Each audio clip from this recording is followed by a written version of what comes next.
Hi, my name is Jamie Rangel, and today I will share with you an informative speech about Joshua Tree National Park. Do you ever think to yourself, why do people visit the desert? What's so fun about going there? What's all the hype, and is it really worth the time? Today we will discuss three different activities offered at Joshua Tree National Park. First, I will share with you three different hiking trails, one easy, one moderate, and a challenging hiking trail. Next, I will share with you the night sky, which is great for stargazing. And third, I will share with you the super bloom. Much of the information I'm going to share with you today came from the Joshua Tree National Park government website and an article from the yearbook of the Association of Pacific Coast Geographers. Joshua Tree National Park is only a 20-minute drive from here, being 29 Palms, California, in Southern California.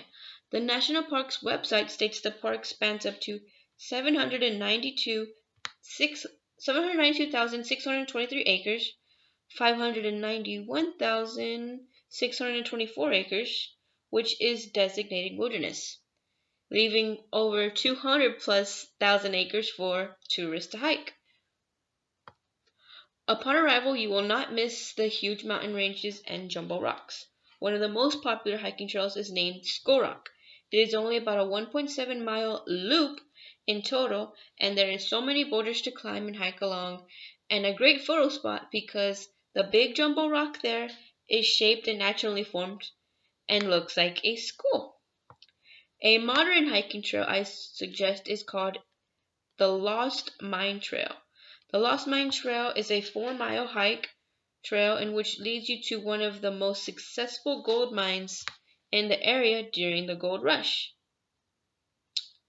For those who like a challenge, Panorama Loop is a 6.6-mile hike in a sandy wash, meaning the trail has a sandy terrain and it's almost like you're at a beach, which makes it challenging.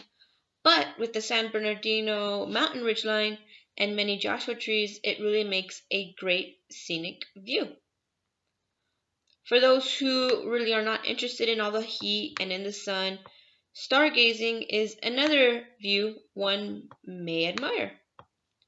With Joshua Tree being a desert away from sunlight and pollution, smog city pollution, the sky is clear as can be for those who want to stargaze. There are plenty of campgrounds to spend the night for those who want to wait up for the full moon. Cotton campgrounds is suggested for the darkest sky. It is recommended for those who spend the night to layer up because the desert weather really drops at night to cooler temps. It is also recommended to replace any lighting throughout the night with red bulbs for flashlights or red glow sticks so your eyes adjust to the view of the night sky. Along with hiking and stargazing, in the spring, many tourists go to Joshua Tree National Park for the super bloom. The super bloom is what the locals call in this region when all the cactus and wildflowers begin to bloom.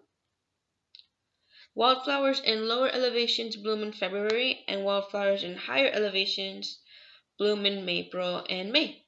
It is really an appreciative view because most of the year the desert is full of brown, green, dark reds, and during the super bloom, bright vivid colors, orange and yellow and purple, are shown blooming on the wildflowers and cactuses.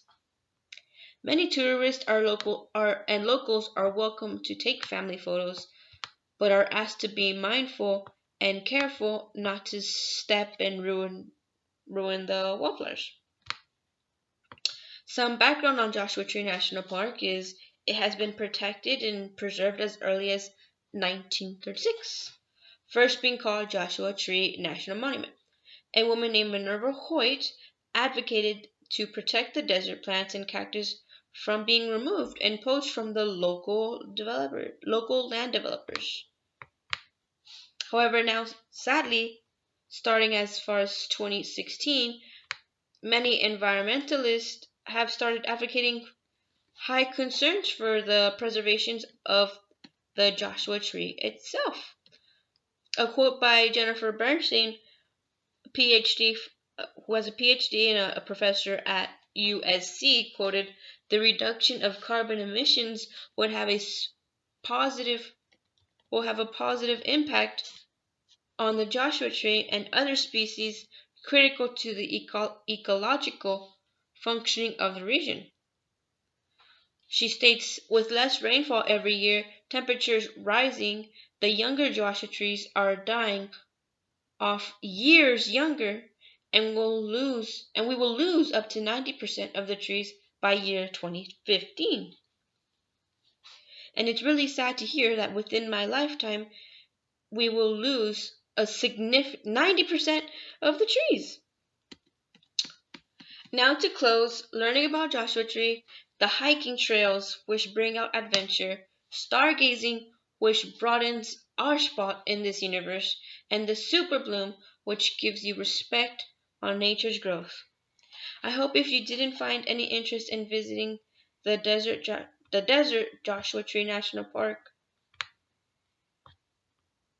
I hope you now you do, especially with the knowledge about climate change and its effect on Joshua Tree. Environmentalists can only do so much, so to preserve national parks, species, and the help with the climate change. So I hope you visit Joshua Tree National Park while you still can. Thank you.